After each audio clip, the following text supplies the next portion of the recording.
Director's Reflections for March 13th of 2022. The Great Shots Against the Press. The press wages a tenacious fight to dodge the great shots that are being fired at them from different fronts to undetermined. Where does the fire comes from, and against what or who? It fights against the capricious regulations that through legislation or administrative rules limit its field of action for the search and dissemination of news. It is a war that comes from old, but without truth and without ceasefire. Fight against the usual enemies, the interests at stake, who do not bat an eye when it comes to ordering the murder, harassment, or intimidation of journalists who discover their business in organized crime or their acts of corruption, inside or outside the government. Fight against the progressive control exercised over the dissemination and monetization of its content by those who today monopolize information,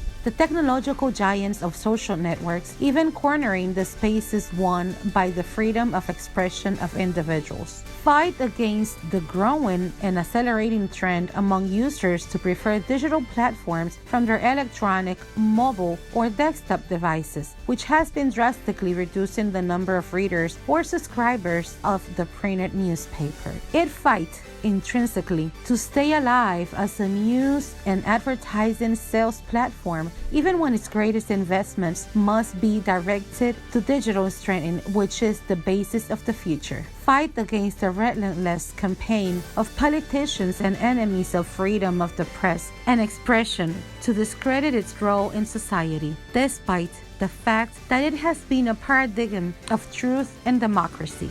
It fights by itself to preserve itself in a new ecosystem that, although it assimilates it through convergence or confluence in the multimedia model, imposes the new reading patterns, new languages, and new speeds, which collide with its traditional parameters. Fight, fight, and fight many more enemies, and it will have to do it if it still has the strength left, against those who will surely appear on the horizon, trying to take away its space and its right to exist, in the same name of a modernity that is destroying the symbols of the past. For Listín Diario, voiceover and translations by Indira Rodriguez.